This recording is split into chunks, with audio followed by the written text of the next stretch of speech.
en los últimos meses ha habido varias reuniones entre el presidente francés Emmanuel Macron y el presidente ruso Vladimir Putin, una de ellas muy famosa y que fue objeto de toda clase de chistes y memes en esa mesa gigantesca y kilométrica en la que algunos quieren ver y pretenden incidir en que Vladimir Putin tiene algún tipo de problema de salud grave que hace que le cueste mucho mezclarse con alguien que viene de fuera. Pero la primera pregunta sería, ¿por qué se reúne el presidente francés y se reúne el presidente ruso y no lo hace, por ejemplo, un representante de la Unión Europea o un representante de cualquier otro país? ¿Por qué Francia?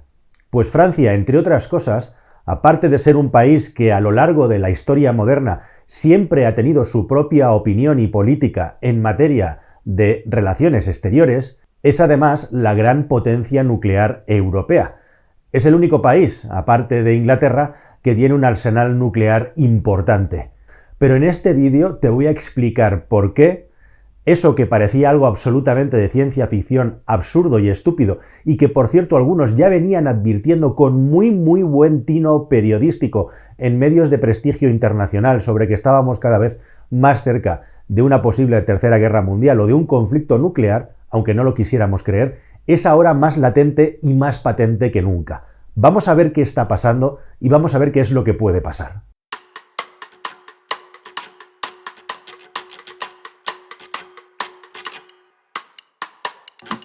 Al margen de que Putin, en algo que se puede considerar más o menos bravuconada, hizo el ejercicio escénico de poner a sus generales y a sus máximos mandos militares en alerta respecto a su arsenal nuclear, el 19 de marzo de 2022 fue la primera vez en la historia del mundo militar en el que un país lanzó misiles hipersónicos sobre otro país en un acto de guerra. En este canal os lo contamos en un vídeo anterior que os voy a recomendar aquí arriba, en el que hablábamos del nuevo arsenal armamentístico que estaba creando Vladimir Putin y que China estaba siguiendo muy atentamente, que le estaba poniendo por encima de cualquier otro país occidental, incluido los Estados Unidos. Y uno de los grandes hitos, uno de los grandes logros militares de Rusia, precisamente, es el desarrollo de este tipo de misiles que son capaces de volar a velocidades de hasta 5 y 6 veces más que la velocidad del sonido y por lo tanto recorrer distancias increíbles en un tiempo muy corto. Algo así en este caso los que se han usado como distancias de 2000 kilómetros en 10 minutos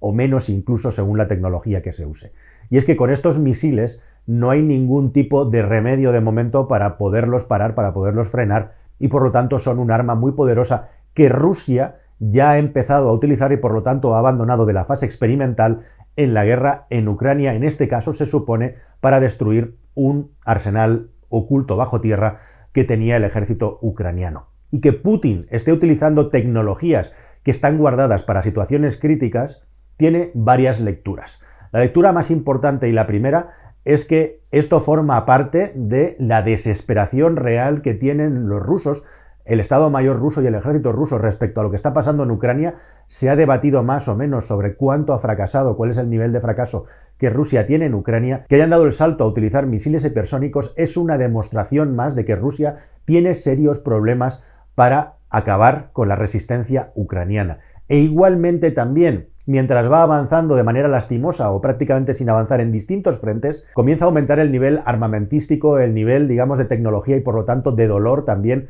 haciendo mucho daño igualmente a la población civil, porque está claro cada vez más que ellos pensaban que esto iba a ser poco menos que un paseo. Y de hecho tenéis que saber, aunque no se cuente mucho, que la mayor parte de la cúpula militar que calculó y estimó que esto iba a ser un paseo de rosas está ahora mismo en arresto domiciliario en sus casas allá en Rusia, donde las cosas están muy tensas internamente en lo que se refiere a la cúpula del Kremlin. Pero el hecho de que Putin haya utilizado misiles hipersónicos es para mí, y por lo que grabo este vídeo, una demostración más de que si parecía algo absolutamente surrealista o de ciencia ficción que se pudieran utilizar armas nucleares en los tiempos contemporáneos, en los tiempos actuales,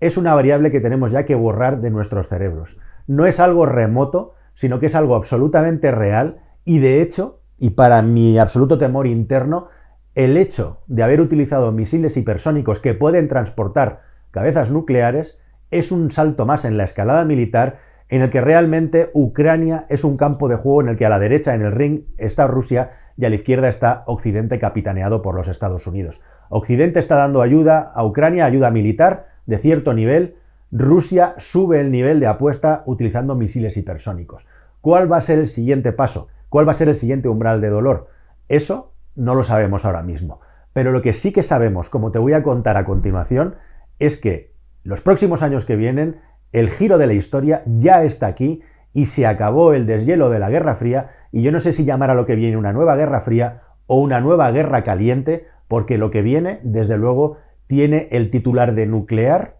en todo el planeta. Vamos a ver por qué.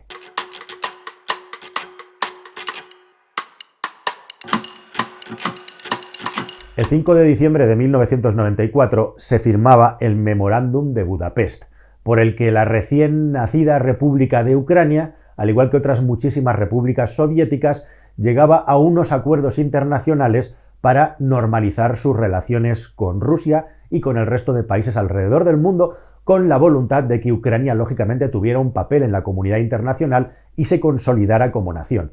Y esos acuerdos de Budapest lo que trajeron fue la devolución por parte de Ucrania a Rusia de nada menos que un arsenal de casi 5.000 cabezas nucleares,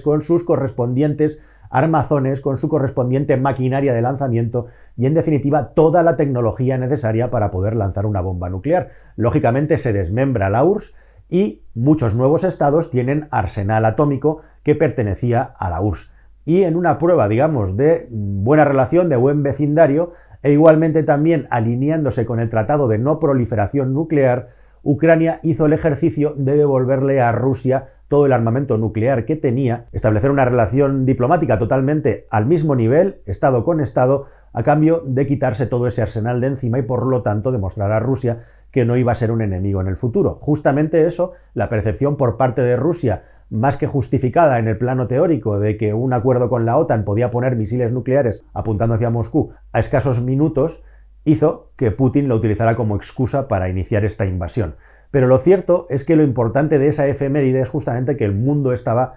claramente en total deshielo en lo que se refiere al tema de la energía nuclear y concretamente su uso militar. Y justamente ahora estamos en la fase contraria, en la que se está demostrando, como dicen muchos analistas militares, no lo digo solamente yo, que aquellos países que prevalecen y que imponen su criterio sobre los vecinos son aquellos que tienen bombas nucleares en un momento en el que 190 estados de todo el planeta firmaron un tratado por el que no se iba a seguir desarrollando bombas nucleares e igualmente también se iban a ir reduciendo periódicamente y de manera paulatina los arsenales de todos los países. Actualmente son pocos los países, aunque son unos cuantos, que tienen armamento nuclear. El 90% de las armas nucleares las tienen Rusia y los Estados Unidos, pero hay otros muchos estados que tienen armamento nuclear y hay algunos, precisamente como Corea del Norte, que por el hecho de disponer de este dispositivo de aniquilación sobreviven y prevalecen. ¿Qué hacer cuando un vecino utiliza su potencial nuclear no solamente para amedrentar e imponer su criterio,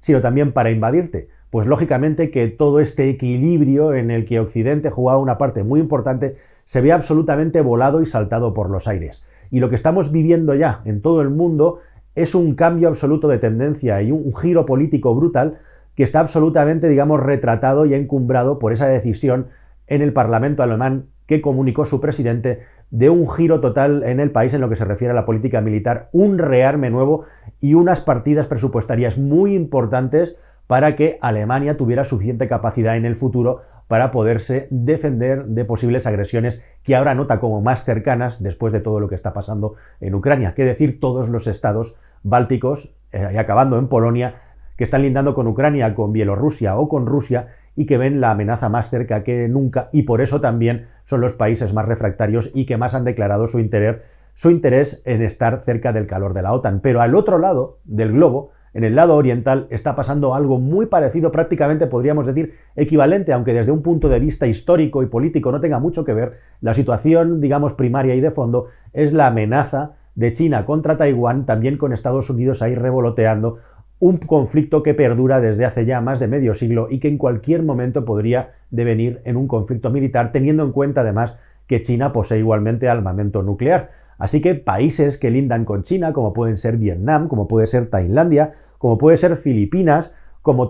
la misma Taiwán o incluso la mismísima Australia, están dando un giro en sus políticas de defensa igualmente también, y lógicamente estos tratados de no proliferación nuclear hacen que se provoquen conflictos periódicamente, como todo lo que ha pasado con Irán y sus intentos de desarrollar la bomba atómica, siempre saboteados y boicoteados de una manera extremadamente agresiva por Israel o por los propios Estados Unidos de América, o un giro súper llamativo como es el de Japón, un país como Japón, que es el único estado de momento en la historia de la humanidad que ha tenido que sufrir un ataque con bombas nucleares, que tenía la triple política de no proliferación nuclear consistente en no vamos a desarrollar armas nucleares en nuestro país, no vamos a producir armas nucleares en nuestro país y no vamos a alojar armas nucleares en nuestro país. Pues bien, el tercer punto de este principio, el no alojar armas nucleares, está siendo ahora totalmente revisado por un gobierno nuevo, un gobierno bastante duro, como llaman por ahí de halcones, que no va a permitir que Japón pueda también tener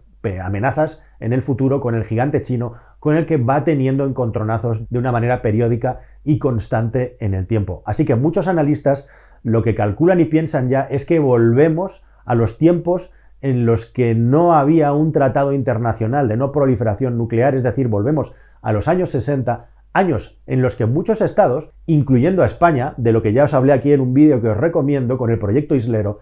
quisieron desarrollar su propio armamento nuclear, no tanto como una forma de tener un elemento de agresión contra otros estados, sino más bien como una forma de disuasión frente a la amenaza de otros estados. El tiempo está dando la razón, de una manera absolutamente triste y desgraciada, a aquellos países que ahora poseen la bomba nuclear, porque es una forma de autoprotección que se demuestra que puede ser cada vez más necesaria en los tiempos que corren. Y con todo este caldo de cultivo, en el que la amenaza nuclear va a subir de escalada en los próximos años sin duda, y va a haber muchos conflictos en los que la bomba nuclear va a ser protagonista, no hay que descartar que muchos estados decidan, no tienen capacidad tecnológica, no les dejarían tener capacidad técnica para desarrollar una bomba nuclear, pero sí pueden ser estados que alojen lanzaderas con bombas nucleares, como por ejemplo está proponiendo Japón, o podrían proponer otros muchos estados en el futuro, o lo que era, en teoría, lo que Ucrania iba a hacer provocando una amenaza en Rusia que ha generado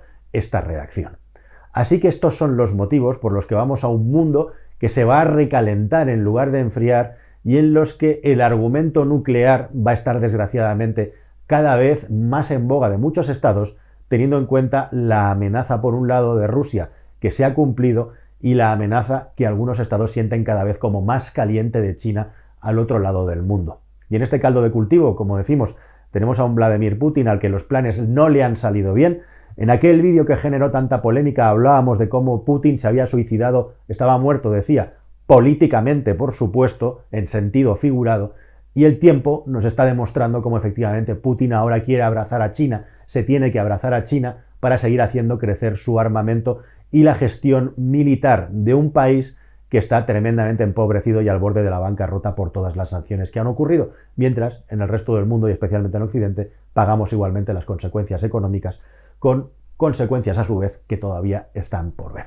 Así que, queridos amigos, este es el campo de juego que viene, este es el campo de juego que nos va a tocar mover en el futuro en el mundo de las relaciones internacionales y, por supuesto, lo que cabe esperar y lo que nos gustaría desear es que efectivamente estos avances en las conversaciones teóricas que hay entre Ucrania y Rusia sean avances reales y no sean una excusa por parte de alguno para rearmarse, que es evidentemente lo que ambos están haciendo mientras se supone que se va avanzando hacia la paz. Ojalá que eso, que la paz prevalezca, que todas estas escaladas militares sean un pico en la historia de la humanidad y que decrezcan rápidamente, pero todo parece indicar que se está generando el caldo de cultivo para que ocurra lo contrario. Nada más, queridos amigos, espero que os haya gustado como siempre la información. Os pido que os suscribáis, que es la mejor manera que tenéis de ayudar a este canal, y nos vemos en un futuro vídeo aquí en El Cascarón. Hasta el siguiente, amigos. Adiós.